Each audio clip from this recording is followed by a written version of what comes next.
generations. And now, the power of two restores the one. We got a bidet!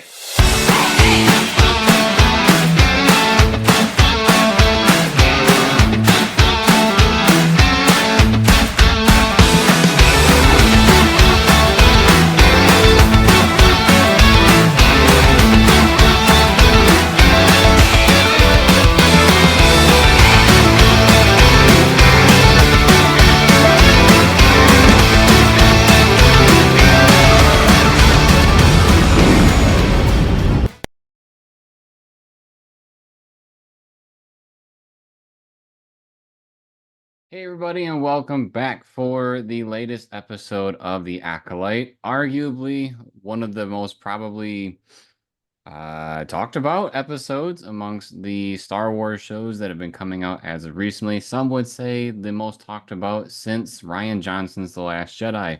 And I mean, it's up to you on whether you think it's for good or bad reasons, but the media is definitely talking about this in great detail. So we're going to go ahead, we're going to cover the episode and give our thoughts along the way. So to kind of give some background of where we were left off, in episode 2, we were kind of getting a lot of these flashback sequences of from May and Osha about something that happened back in their childhood. And even us, we were all talking about what we had wondered is going on there. And we got our answer right here in the third episode. The entire episode was in the past, 16 years ago to be exact. And so we're on yet another new planet that Disney feels we need. I know I always talk about in our other shows that it seems like there's a new planet every episode. But we open up the episode, we see one of the girls playing with what looks to be a Star Wars butterfly in a way, and she's doing something with it. It kind of, it is showing us that that the girl has some sort of powers. She's playing with it without actually touching it. She looks like she's got like a force hold on it. Right, like maybe some force powers. But not hurting it, right? Right, not at first, not this person. So we see one of the girls playing with it at first, and then the other one shows up. The one that's playing with it in the first place is Osha, and then May shows up later, and May is doing some very weird things with the bug. Almost appears that she is making the bug distraught or potentially hurting it. And Osha's like, stop it. Why do you always got to be doing stuff like that? And so we get our first little tension here of the good and the bad. So it seems like May, even though we know that she's the bad character or evil character in the first 2 episodes, it seems like she's kind of been this way the whole time. I don't know what you guys were thinking about that. Once a brat, always a brat. I mean, it's kind of the vibe we're getting from her throughout this episode. Yeah, that's definitely how it appears. Now, we don't know how much of that was taught to them.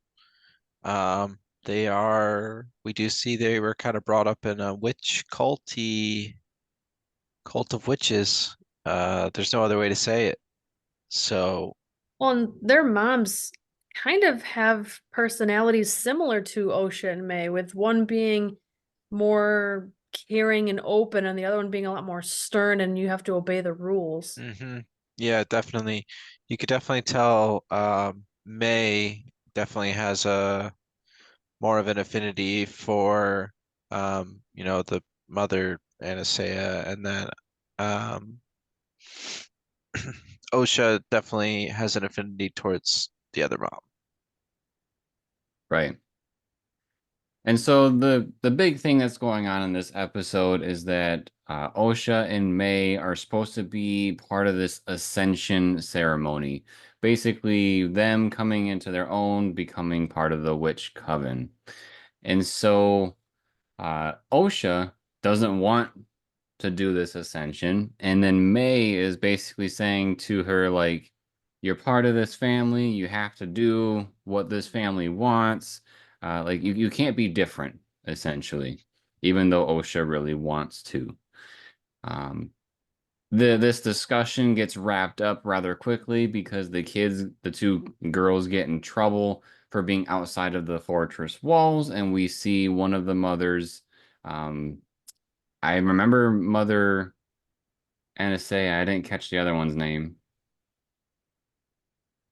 but she's the one that wraps or gathers them up and takes them back The to the the fortress. Zabrak. Yeah, the Zabrak. She's her guide, And Sarah. right. The other big detail we get here as they're going back to the fortress is that Master Soul had been watching them, or at least just saw them. So I think this is open to discussion of what's going on, especially in conjunction with something later in the episode, but we'll double back on this later when we get to that point. Um, So the kids, they got in trouble. They had to go back to the fortress. And then after they get to the fortress, we kind of see a little bit of what the fortress is about. We see, all the different people that live there, the other witches in the coven. Kind of looks like a Middle Ages type fortress in a way. Um, we get a little bit of discussion amongst the mothers of our two girls. It starts off with the girls wanting some spice cream, which is like ice cream, but for space. And one mom says no, the other one says yes. And then they let the girls go as they just start discussing things. And they just go over some of their concerns of what's going on with the girls in the ascension process. Um, so this is where things really start to rifle the media, right? Because this is where we start to understand the witch's perspective of the Force. So, the witch's perspective of the Force is that the Force, even it does bind us together, but we're binded by threads. And because we're binded by threads, we can manipulate the threads and, essentially force the force to do what we want it to do. They don't see it as necessarily an ally. They see it more as something that you just use. You can't wield it, but you can interact with it. Yeah, they're kind of like tugging on it in certain directions. I Right. think they were trying to get across the point of it's not supposed to be a source of power. It's just supposed to be something a tool that you can utilize. Um, they try to make it clear that like it's not a power source. Which is really interesting to me because they're witches, right? And they have, at least in our other Star Wars canon, witches have magic. And so it's really confusing to me. Like, do they have both? Do they just have this ability with the Force and not the magic?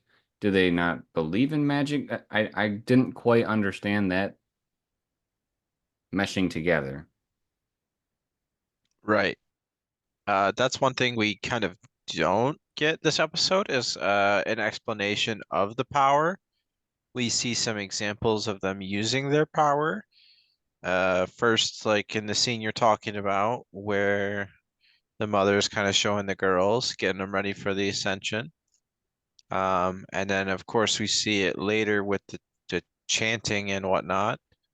Um, but they don't really explain too much what that power is. I mean, to me, it just seems like another version of the Force that they're kind of pulling upon. I didn't really take it as this is like the origin or the same. Like, to me, this isn't like them explaining the Force. This is just them explaining a version of how they use the Force, kind of, if that makes sense. Right. Um, but Which I thought was kind of funny that I really didn't understand why she did this, but so after she explains how they use the Force and the whole thread thing, mhm. she she shows her abilities, like you were saying, to the little ones by practicing it on other people. So she like does her own little force push against one person, and then she was like, now we can see you know, that we're stronger when there's more people, which, because then she asks for two people to go up there and then hold back her force. And I thought that was kind of a weird flex. Like, duh, if you have two people, it's going to be stronger than one person. Yeah. Well, It, she is explaining it to a kid. right, even though the kids are bickering in the background, not paying attention at all, which after she's trying to show that this the two is better than one, she turns around and pushes her daughters to the ground with the force. Now I completely understand that she says, you know, people use it as a surprise, but not gonna lie, seemed like child abuse when she threw them to the ground. Maybe a little bit, but they really were not listening. No. But hey, I bet with the power of many, I bet she could force push them out to the moon of that planet if it has any. There's some planets there off in the distance we could see, you know, up in the sky. It almost kind of looked like a almost like a spire or a space station. It reminded me of when I don't know when we're gonna get this video game, but there's a game that takes place during this time period called Eclipse, and they had, you know, a lot of uh stuff with the planets in that trailer. It made me wonder if maybe that was kind of a connection there, but not quite sure. Uh, Yeah. But we do get that little discussion and trying to show the girls what their abilities are. The next scene, we get the two girls. They're basically getting ready for the ascension, and Osha has her book and she's drawing something in it. And May is like, "What you drawing?" And Osha says basically, "None your business." And she's like, "Well, we always share things together." And so this is like more conflict that we're building between the two. We see later on that what Osha is drawing is basically a symbol of the Jedi. So showing more that she wants to be more of a Jedi than she is a witch. Now, okay, I'm gonna wait till we get to that part. I got a discussion question about that coming up, but Yeah, me Oh, too. so it was a picture of fire. was it fire? When May takes her book later, like much later, before the incident, she looked at a page and I thought it was a picture of fire. Oh, I thought it was a It sort of looks like fire, but it looks like the Jedi symbol as well, which makes me wonder where she saw that before, yeah, that's what we'll be which maybe talking that's what about. Jeremy is wondering. Yeah. Yeah. Okay, so we get that little discussion and then we get to the ceremony. So this ceremony, it's got some interesting chanting going on. And then basically they're doing their own little chant and dance that is part of this, yeah, that is part of this Really simple ritual or chant. I could do it yeah, right now. I won't, one, but two, many, power of one, power of two, power of many, whatever it is. And then that's one. this ceremony gets interrupted. The Jedi have made their way to the fortress, and so all the witches are on alert. And the Jedi show up, and we got four of them. The witches also tell the two girls, "Hey, you need to go hide," because they don't want the Jedi knowing that there's children there. And so the Jedi that are there are the four that May has essentially been trying to pick off this whole time. It's Sol, Endara, Torben, and Kalnaka, I believe is the Wookiee's name. And the Yep. Jedi, specifically Endara, she's mentioning to uh, the witches that they were just, you know, coming through, and they happened to stumble across them. They didn't know that the planet was inhabited, and you know, they noticed that the girls were doing something, and they think that they've been teaching these girls something. They're not quite sure what, but they're on alert about it. So here's where we got the discussion question, and this is probably what Austin was wondering. One, the Jedi have not been here before. So because they said they thought it was uninhabited, they didn't know people even lived here. So how why would Osha want to be a Jedi? How does she even know that they exist? Right. Well, she even mentions to May, look at the way they have their lightsabers, like on Yeah. their hilts. How does she Or know what in a their hilt lightsaber belt. is? Mm-hmm. So, so, hmm. Yeah, that's interesting. I was gonna ask, like, do you think the children were, because the explanation they gave us in this episode is that these children were essentially created by pulling on threads in the force, Right. and they're little force babies essentially. Um, do you think that's not the case? I mean, do you think that they were maybe kids that were taken from the Jedi and then they were training them and then or something like that? Or you don't I think they've come in contact with the Jedi yet? Like, my first impression was that they lived on this planet their entire lives. I think that's true. Okay. Yeah, they feel outed. They feel like exiled essentially from society. We get the line from uh Mother Anastasia that basically that they are outed by society. Society doesn't like them, so they're just doing their own thing, Because they think essentially. that their magic's dangerous. Yeah, I didn't really get that part. I didn't made it sound like they maybe had all come from different areas or at least another location before this planet, or maybe just another location on the planet. We don't really know. Like I They're said, they kind of answered our questions from episode 2, but not all of them. We don't really get the full picture here. There's still like certain details that are missing. That would definitely be nice to know. For example, like why were they kind of watching them before when they were in the forest? Why are there four Jedi on this mission? And you know, did they really think the planet was uninhabited, or are they just lying? Are they really the Jedi? They're a little fishy to me.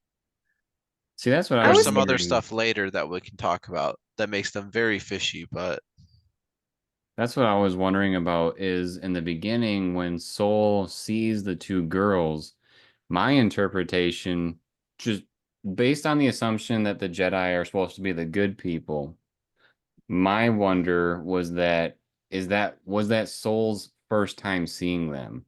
Because it almost seems like the witches are trying to perceive them as like stalkers. They're watching over them. Whereas I had wondered if that was the first time that Soul had ever seen them, and then now they're just kind of blowing it out of proportion. I was kind of torn on this because he did seem almost surprised to see them, not like he was studying and watching them as if he had been for a long time. But at the same time, his body language wasn't, oh, I'm just casually walking through the forest. Oh my gosh, there's somebody I need to hide. It was, he's kind of lurking from around the corner of a tree. Um, so I don't know. It's hard for me to interpret what exactly is going on there. yeah. Another idea I had is that maybe Osha has made some connection through the Force to one of these Jedi, and maybe that's how she's seeing the symbols. Maybe that's how she knows what a lightsaber is. We don't quite have the full backstory, or maybe we do, but at least I hope we don't. Part of me is also wondering if this episode is essentially through the eyes of Osha, because later on in the episode, when uh, I know I'm jumping ahead for a second, but when May drops the lamp and the fire and stuff, we don't actually see it on camera. We just hear it. And pretty much this entire time is we're seeing her always on screen, and then May happens to be popping in every now and then.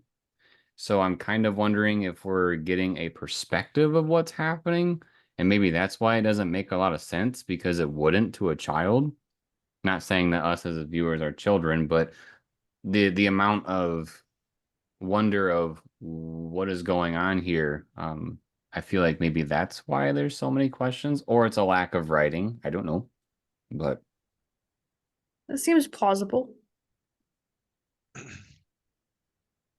let's see. So the kids, they're all hiding behind all the witches, and OSHA is making a bit of a commotion because, like I think Sarah said, she says, "Oh, look at the lightsaber" and stuff like that. And so the Jedi are picking up that there's something going on up there, and so um, they ask them to come out, and OSHA comes out, and Dara asks if they can see her sister as well, and the mother, you know, nods her head so that she could come out.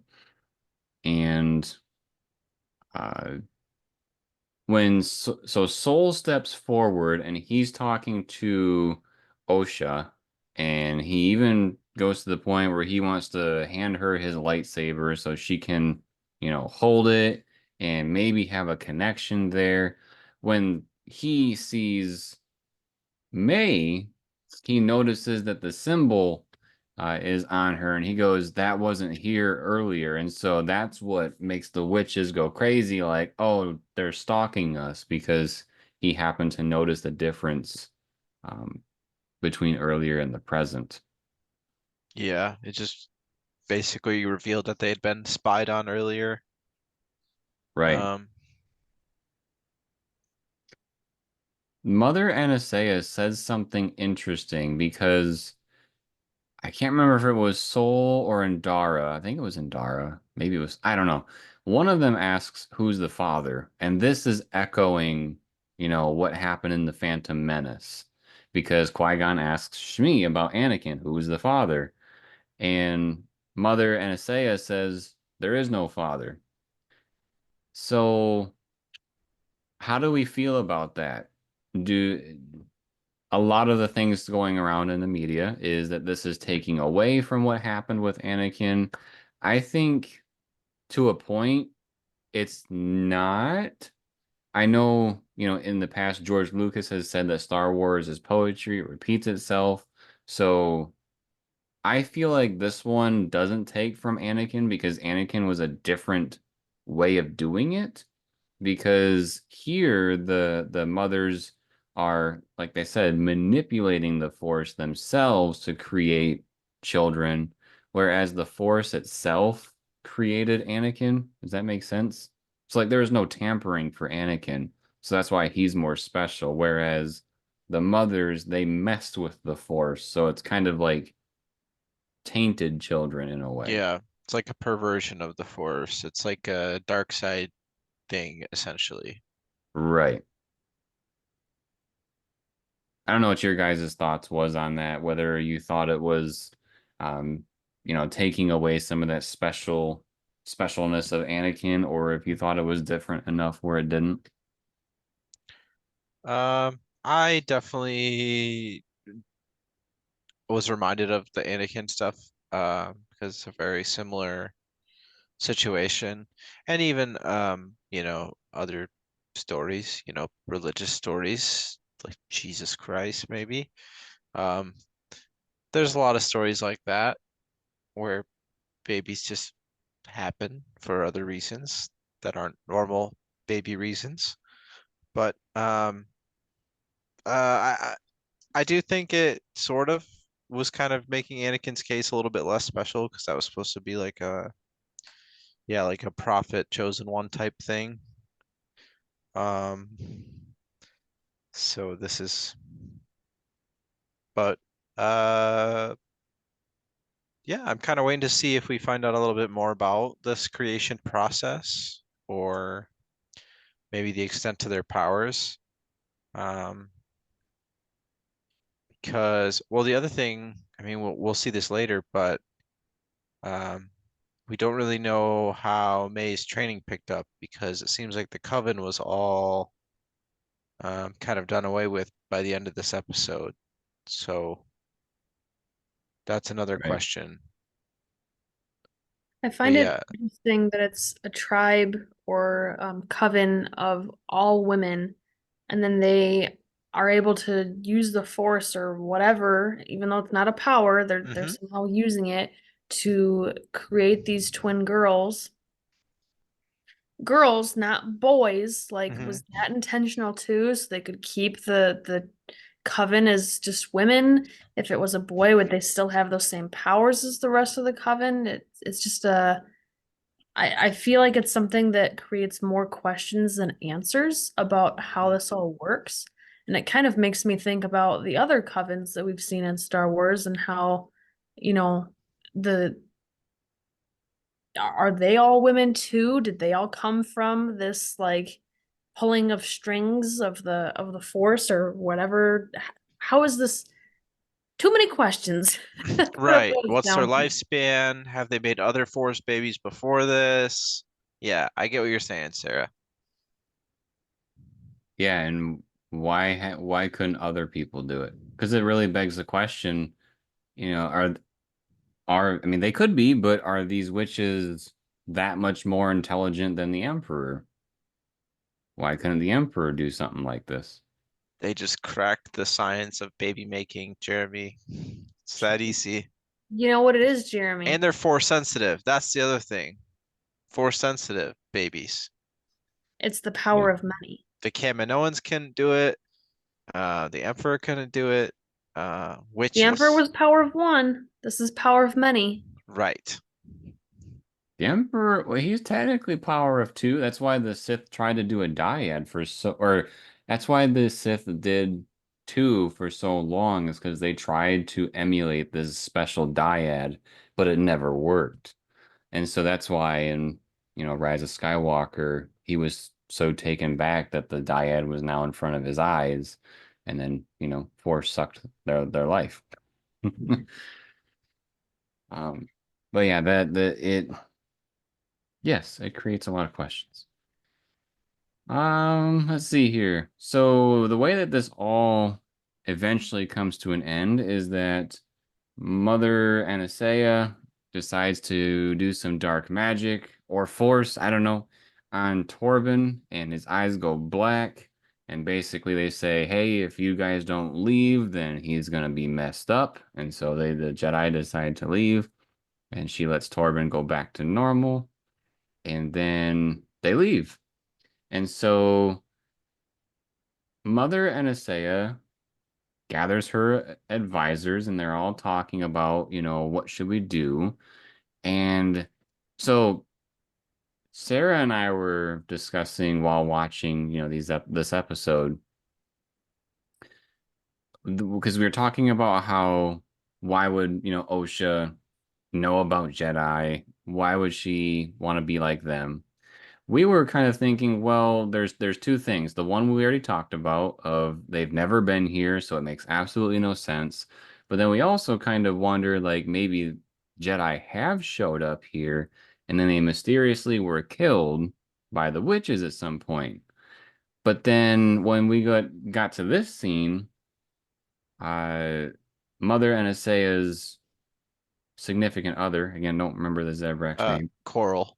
Coral? She brings up that if they were to try to do something to these Jedi, that the Republic would be on their doorsteps, essentially.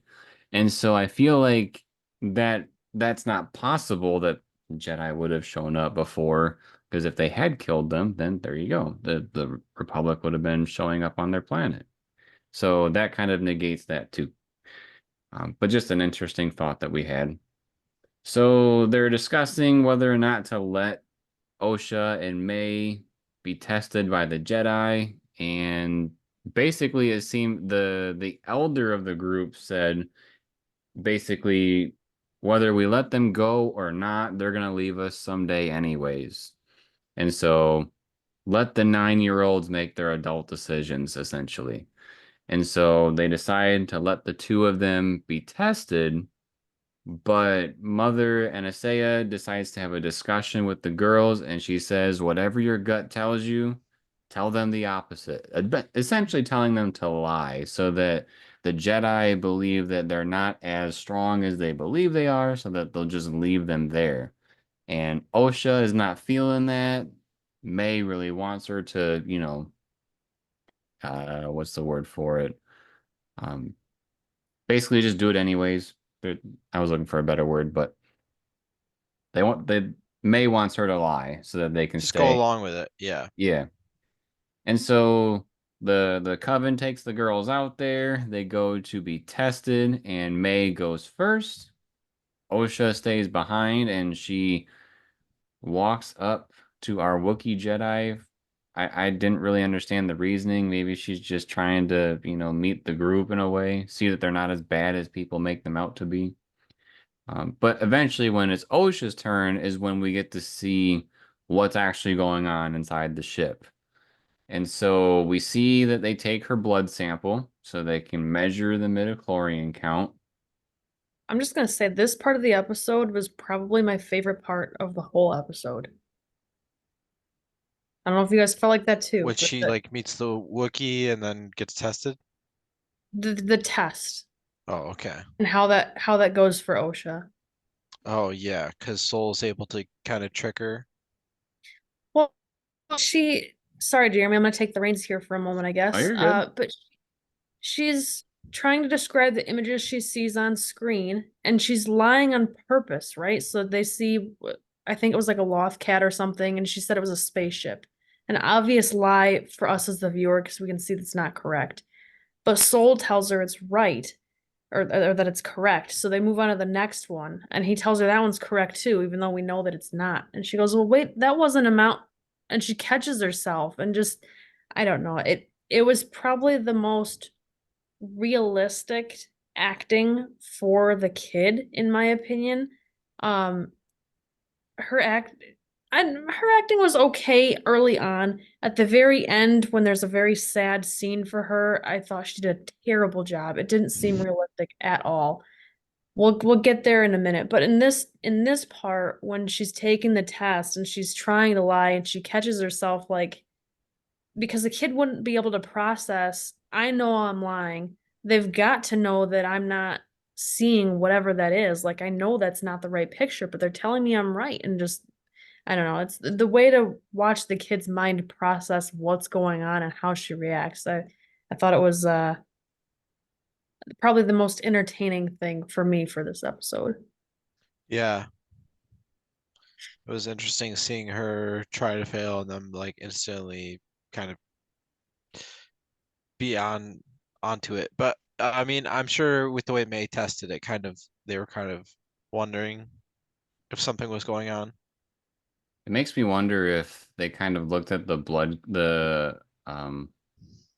midichlorian counts, and they're like, there's no way that that the results should be coming out this way. It's kind of like, when you notice your students aren't doing their homework, but then they get an A on the test, you're like, something's not right here. Yeah, Same thing here. They have a really good M count. This makes no sense.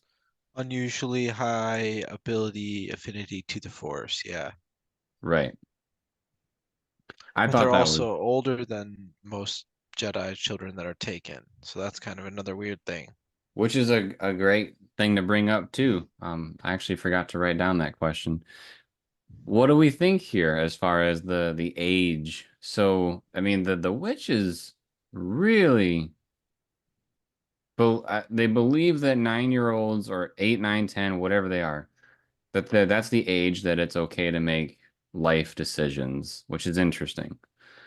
We hear Soul talk a lot about how he made the decision to be a Jedi when he was 4 years old, which is another, like, I would never trust a 4-year-old to make a life decision like that.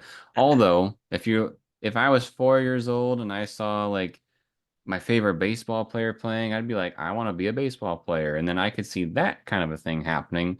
But like leaving your family at 4 years old and all that, I don't Right. know if that's quite their decision. But do you think that this is retconning the fact that Jedi are not supposed to be training this old of a child? Or do you kind of think that this might be the reason why that they don't train this age group anymore when we get to Anakin's time?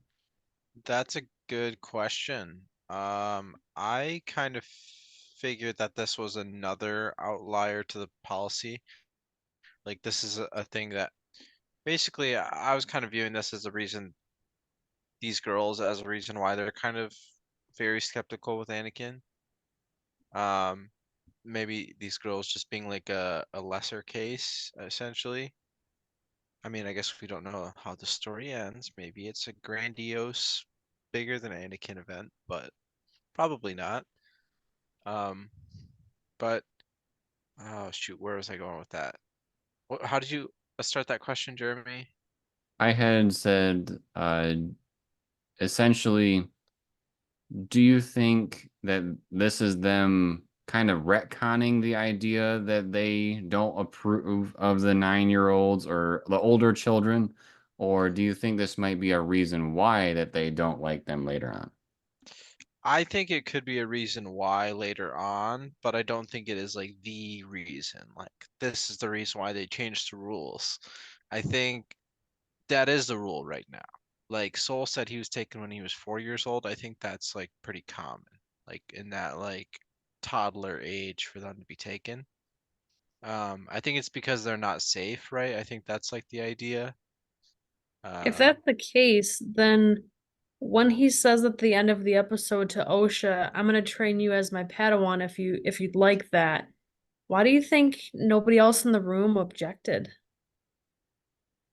yeah, that's kind of what I was getting to. I think there's another reason why they're on the planet. I think that there's been some kind of connection. It just like all the little dots I'm seeing is making me kind of connect. I'm trying to connect the dots, I guess. So maybe I'm just making it seem that way in my head, but I don't know. I feel like there's been a connection because she knows what the Jedi symbols look like. She knows what lightsabers are. She knows what Jedi are. She wants to be a Jedi. So I think she's had a connect. Osha and Soul have had a connection through the Force or something, and I think that's why they're on the planet in the first place. Um, and I think things just go sideways. Like I think Soul is a good Jedi from what we've seen, and I think it's actually the other three that end up getting kind of into some fishy stuff. But yeah, that was kind of my take on the Jedi age thing. Like I think this is an outlier still. Gotcha. It could be. I was thinking while you guys were talking, I was thinking about like, what decisions did we have when we were like 4 or 5 years old? And Mhm. I mean, that's when we start school. I want a Spider-Man cake. But I don't Yeah. You want some spice cream? know. Yeah. Yeah. That's so weird to hear it as spice cream because isn't spice their drugs? So is this Yeah. really like a kid asking for drug ice cream? That's what I was thinking too. Must be a different brand of spice. It's the non-alcoholic spice. It's It's like the Coca-Cola. That's what I was just They about to changed say. the recipe. I mean, saying you want Coke could mean the drink or the drugs, so. Yeah. All right, so this, like Sarah said, Soul convinces Osha to tell the truth, and so they probably get a better idea of her abilities through these tests. And then we eventually see that Osha tells her family that she doesn't want to be a witch, which causes May to flip out a little bit. Once again, reiterating that she doesn't want Osha to do different than her family. And I believe we get a little conversation here with Mother Anastasia and Osha, which is a very similar conversation that Shmi had with Anakin in episode 1. The whole, like, if you leave here, you're not going to see me again, you know. But the difference is that Shmi tells Anakin, just don't come back because she knows the evil and like the baggage that is there on Tatooine from Anakin's past. Whereas here, I'm just thinking like, well, why wouldn't Osha go back there to see her family? Like why is it only that if she goes to the Jedi, she can't mix? Like maybe that's something that we don't know that's going on that the adults understand, but we don't, kind of a thing. I don't know yet. Well, I think it's just the idea of the Jedi try to not have it like attachments, right? Like so they would want her to basically separate the ties to her family. Now, like, yeah, as long as they're living and she's alive, like she could absolutely run into them again. Um, I think the idea would just be that she wouldn't like go out of her way to, but Osha could definitely see her family again if the stars align. Um, but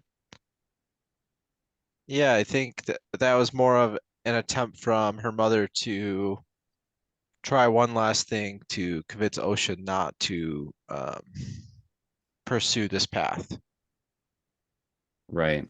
Like her last possible chance of preventing it, even though it doesn't go anywhere. Because Yeah, Osha really wants to be a lightsaber wielding individual. and I think the mom knows that. She could tell, but she still had to try anyways. Right.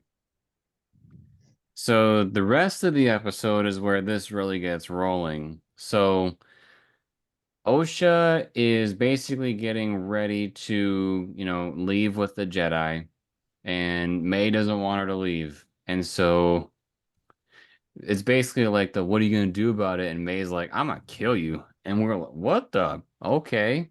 It when I saw it, I was thinking like, what are you talking about? She wouldn't do it, but then like Austin was saying earlier, like there's some biblical things behind, certain decisions. It really reminded me of the Cain and Abel situation where the kids, one of them killed the other. So I thought back and I was like, well, okay, I mean, people have done it before, so it might be all right. But what we see here is that essentially, I think May locks Osha in her bedroom and then takes this little flame, and then we don't see her do this, Like an but oil lamp. the lamp breaks, we hear it, and then Osha's door is up in flames. And then I don't know what this table did to Osha, but she throws this table out of the way, and then she's able to take the screws out of a door. I don't understand what's going on here because like why don't you just push the button to open the door? Was the power gone? Yeah, I'm not sure. It seemed like she was using the like the tool that droids have almost to try to like open the door. I think it was trying to key us into like her like present day job. Mm, I think it was them just trying to throw a little thing in there like, oh look, she was always this little tinkerer. yeah. But The um scene had a lot of issues for me. The first being that what's on fire is essentially like sand or cement walls. There's yeah, no, the walls aren't made of wood or anything that would burn. It kind of looks like cement or plaster, and so for or whatever like reason brick that's even, burning. yeah. Um, but that's why she can't go through her normal bedroom door. So then she's trying to take apart this little hatch, hallway, whatever it is, into a neighboring room. And it kind of reminded me a little bit of Doctor Who. There's an episode where they use a fireplace. It's kind of like a hidden doorway where the whole fireplace would turn and you'd be on the other side. But it was their portal to different dimensions and different rooms. Even though hers doesn't turn around like a secret doorway, she's opening it like a secret doorway. So it reminded me of that scene. But that's how she's getting out of her bedroom essentially. Which it makes you wonder why she wouldn't just go out the window. I'm sure there's windows or some sort of balcony or something. Yeah, is it up to code? We have to have at least one window. Yeah, we gotta get somebody get a hold of these witches. They gotta get their house, their mountain checked. Yeah, gotta get Well, that. yeah, they got cement walls that catch on fire. And they spread the fire quickly, because like within, you know, minutes, the fire has already spread. Mhm. Yeah, how in the world did it spread to some of those other rooms? Like, because there's a lot of the rooms where the walls aren't on fire, but there's like little pieces in the room that are on fire. How did that happen? You See, know what and I I mean? wish we could have seen like a close-up of May or something. Like maybe she's using the force or manipulating the strings or what have you to kind of push the fire to different places. I could see that being plausible if we were to have seen even just a flash of her like doing some sort of hand movement or something, But but again, I think we that's don't. kind of calling back to the fact that maybe this is all OSHA's perspective. Because I mean, this might be a stretch. But Sarah, you even pointed out the episode title. The first two of them had two words in each of them. So I wonder, and we saw both of their perspectives that whole time. This one only had one word. Maybe it was only one of their perspective, which is OSHA that we're following the whole time. So maybe that's part of it because there's plenty of other things that happen during this sequence that we really need some answers for. So once OSHA gets through this little tunnel thing, she's going through some other tunnels that she can actually walk through. They look like underground tunnels. And we hear some sort of scream from the witches. It didn't sound blood curdling by any means, but it was some sort of scream. And OSHA looks up, and it kind of looks like she's in the Rancor pit in a way, where you just kind of see the floor has holes in it. And so we hear that, and she keeps on going, and eventually, she gets to the area where the like big generator is that powers everything, and that generator explodes for God knows why.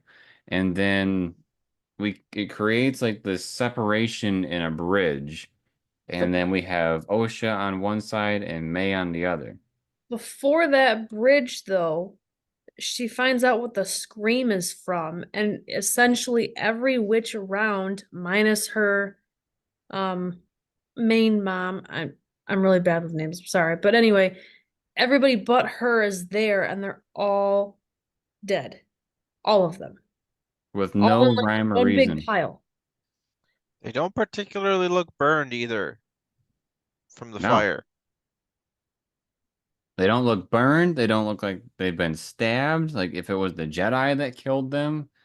I One of the things that I heard from some of the social media posts is like, they're all in a pile.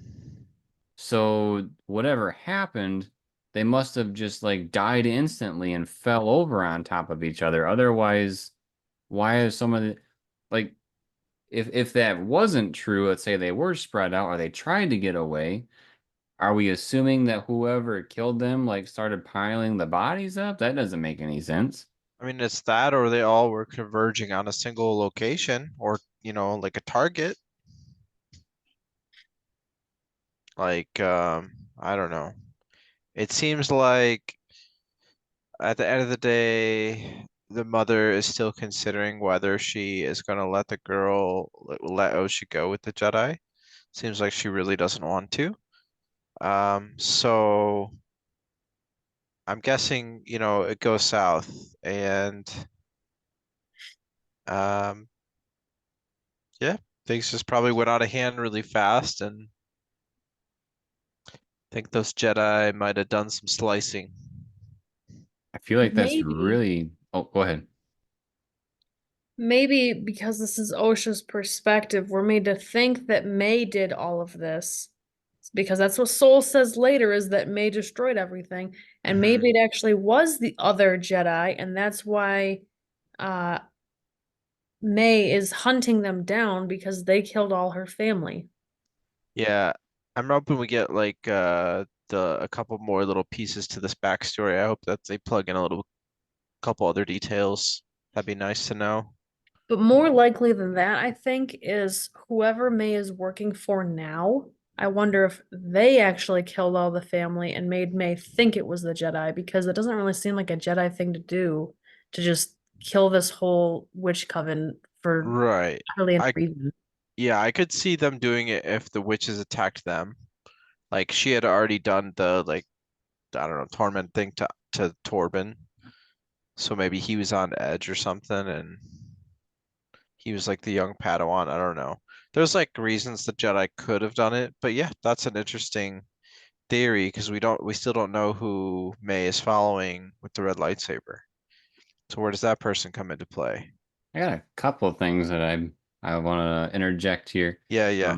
So at the end of the episode, spoiler alert, because we're not there yet, but at the end of the We're pretty episode, close. we see that May survives all this, even though she falls down a very, very tall pit, and which means somebody else could have survived it. So maybe it's another person from the Coven that is guiding May through all of this. Maybe that's who the bad guy is. That's just a thought. Um, but the other thing that I wanted to bring up is we know that Torben went into like a mental exile thing of silent, an oath of silence for like 10 years, like as if he didn't want to speak of whatever he did. And then, May ends up getting him to essentially commit suicide instead of admitting to what he did. So there might be another reason why there's something else that we don't know about, because based on what we do know, why in the world would he go silent for 10 years and then just kill himself? If it wasn't their fault, why wouldn't he have just been like, I didn't do anything? You know? Yeah, because based on what we have seen so far, there's no reason for May to be on a murder rampage through these Jedi. Right. But Unless it's kind of like the miscommunication where May is interpreting something in a way that isn't what it really is, and then she just, mhm. holds on to that and then basically Like tries to take care of that i- grudge. if the fire really did kill them all, maybe, but and May is the one who really started the fire, but she like blames the Jedi for it. Was it May or was it Ryan? Yeah, I see what you're saying. I think May sees it as the Jedi took her sister. hmm Or just the Jedi started all of it. Like if the Jedi never showed up, none of this would have happened. Yeah. But as I say, at the same time, what does Torben have? I mean, I guess maybe that's his guilt. If we would have never showed up, it wouldn't have happened.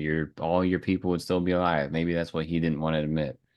But yeah. So back to the story part here. So we have the two girls, they're on the broken bridge. One's on one side, one's on the other. And they're basically yelling back and forth, "What did you do? What did you do? What did you do?" And then eventually the bridge collapses and May falls, quote unquote, to her doom, but Soul runs up to her and grabs Osha right before Osha falls to her doom. And he pulls her back up, and then uh, as he's taking her through the fortress that's, on fire and they have to leave, we're seeing more and more dead people throughout the fortress. And that was her first, I think, first time seeing a lot of the other people, at least, dead on the ground. So that's why I also am more or less during this conversation leaning into there's definitely got to be more to the story, and we're just seeing her perspective. I feel like the only thing that isn't her perspective is the very end when, we see that May is actually still alive. Um, but eventually they make it through, and uh, Osha knocks out for a little bit, and then when she wakes up, she is now in the Jedi's care on their ship. She has the like air thing on her to help her breathe. And this is where I think Sarah was talking about where Soul basically says, May destroyed the temp or the fortress, and we're gonna take care of you, and I'll be your master. And one of the things I thought was interesting that he said that I don't know if it plays a role in anything later on, but he said that she will never feel this pain again. And that kind of latched on to me. Like, I mean, yeah, she just lost all of her family, but what pain could she have of that later on? And maybe she does.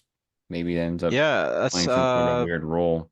it's a weird thing to promise because if she's gonna become a Jedi, she's being accepted into that new family. But that's not to say like no harm would ever come to them. I mean, the Jedi feel pretty high and mighty in this era, definitely. So maybe they kind of have that feeling that because he's a Jedi, he can always protect her. Um, I think that's kind of where the promise comes from. But it is a weird thing to promise, you know. He has no way of really knowing for sure. Right, and Do we you know think at least that. maybe What's that? do you think maybe it's more because Jedi are taught not to love, and if you don't love someone, you're not gonna feel their presence missing as if it was a loved one? So the pain's never gonna be the same like that? I think more or less he was trying to get her to get past it because they know if they have attachment and then things go wrong, that could lead down the path of the dark side. So I think he was trying to push it under the rug as fast as he could, but I don't know. I just thought it was a weird thing for him to say. That's pretty much the end of the episode. After we get that little interaction with Soul and Osha, we see that May is still alive. May goes back to that tree that we had in the very beginning of the episode where Osha was playing with the butterfly, and May was hoping to see Osha at the tree, and she wasn't. So, You ready for another weird conspiracy theory?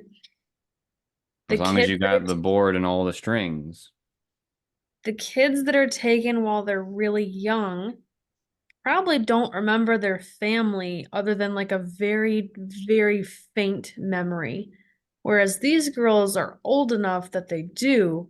So for you to still love and want to protect your family because they're old enough to remember them, well, if they're all gone, then you can't still be holding on to that. So maybe it was the Jedi after all in a very weird, sick and twisted way that we're trying to take away reasons for her to want to Take away those love. attachments. Yeah. You can't have loved ones if there are no loved ones. I like the theory. I like it. That's an interesting one. I will say I'm so we really didn't talk about this in the beginning of the our discussion, kind of what our thoughts were in general, but I will say after we had seen the episode, part of me was like, this is the first series that I want to write off, like not consider canon just because it really didn't vibe with me.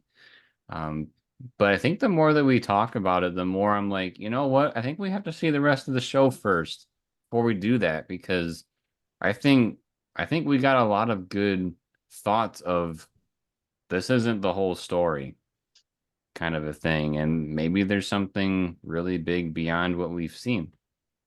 Yeah, I think there maybe that's just I'm just more in that headspace. There's like a book I've been reading, but about people like kind of flipping sides.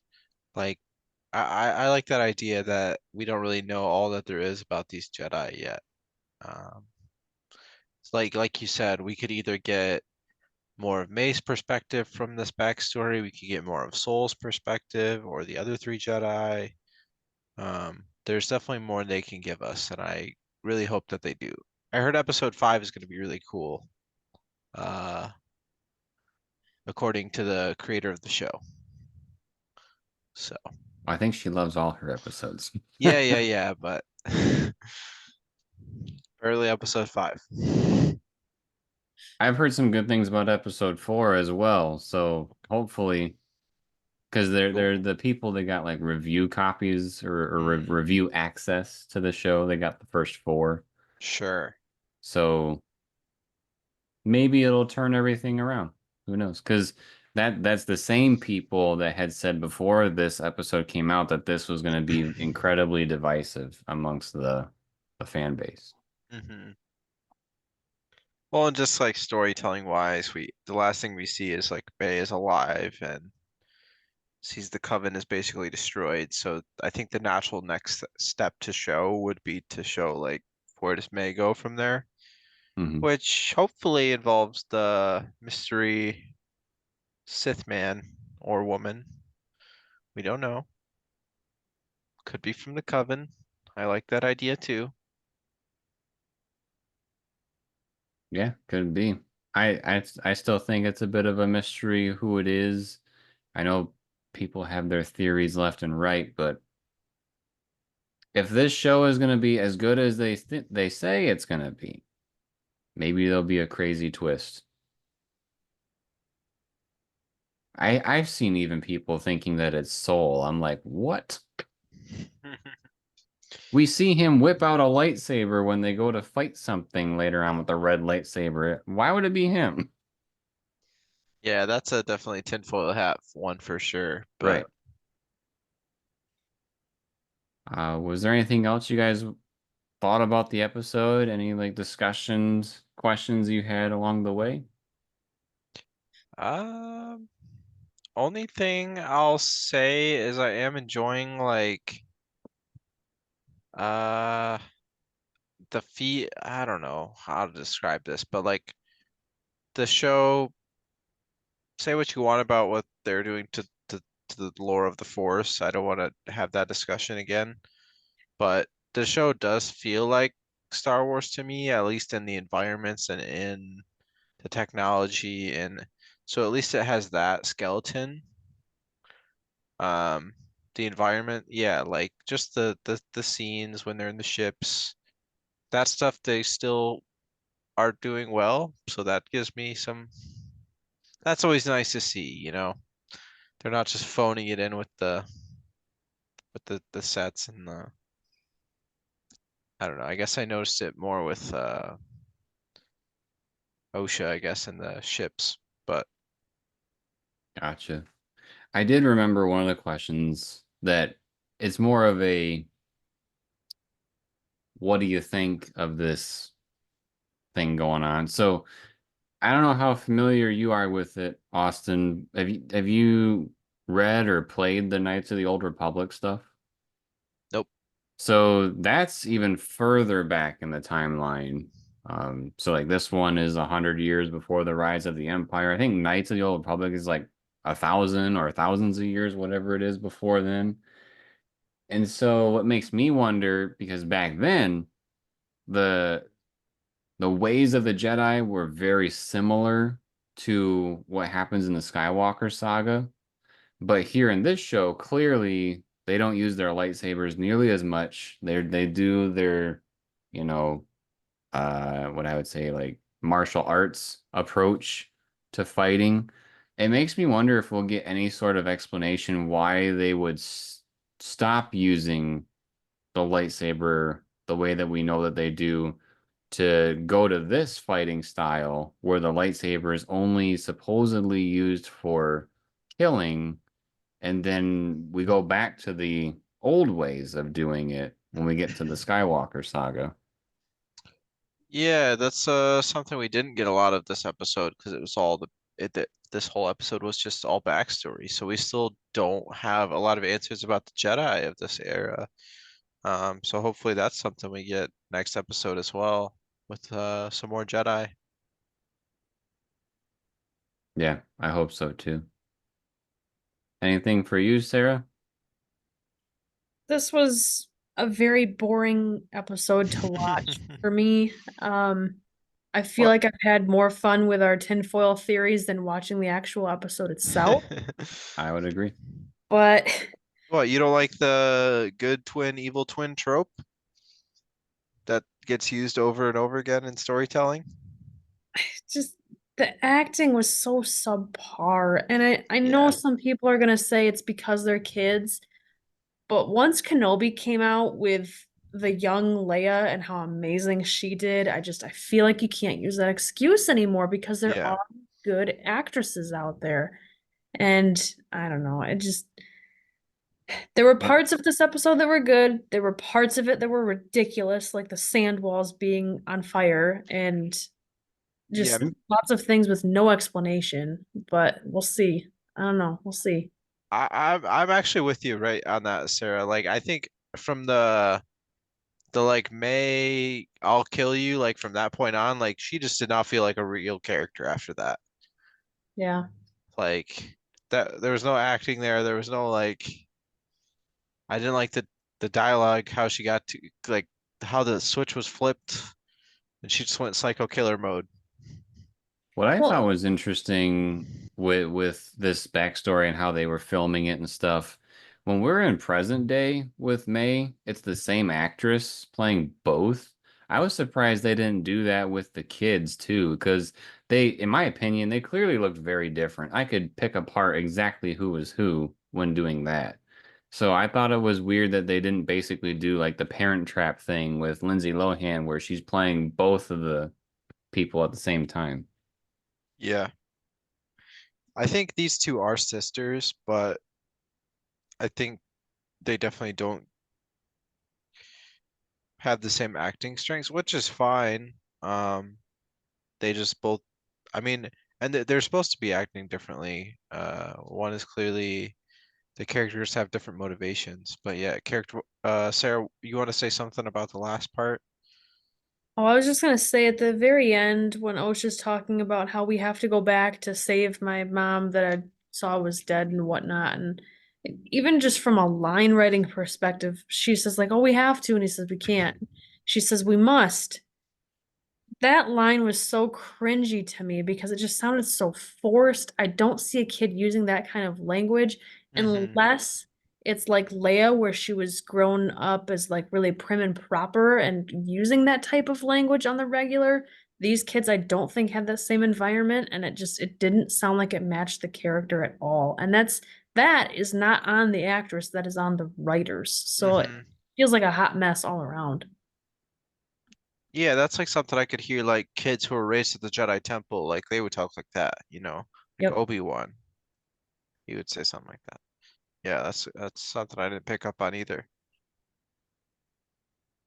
But Yeah. not the I mean, there are worse issues your show can have than that, but yeah. Um, We'll You see definitely where want, an we go from area here. they could improve a little bit. I say, please don't tell me you're thinking like episode 4 says hold my beer. No.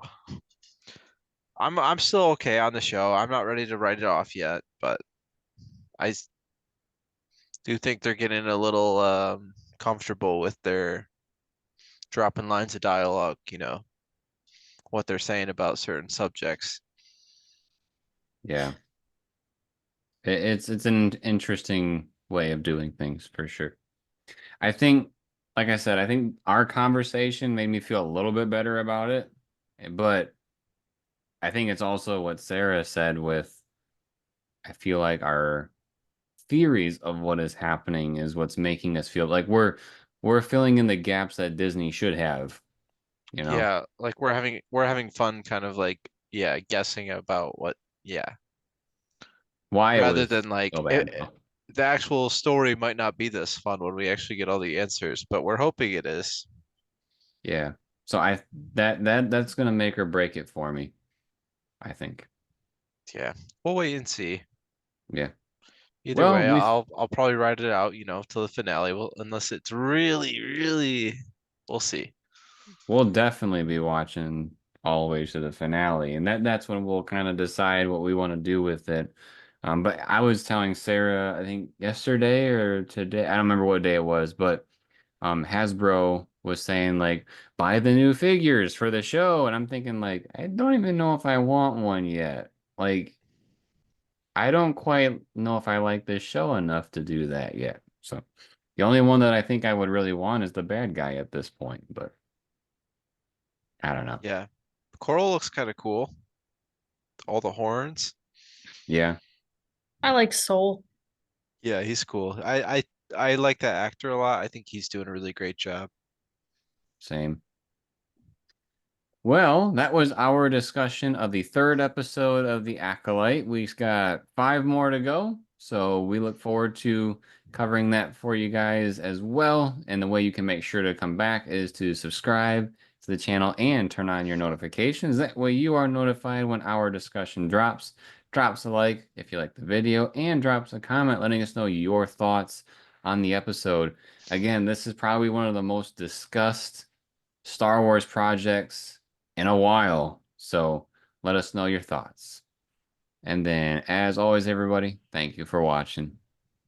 We'll see you next time. See ya.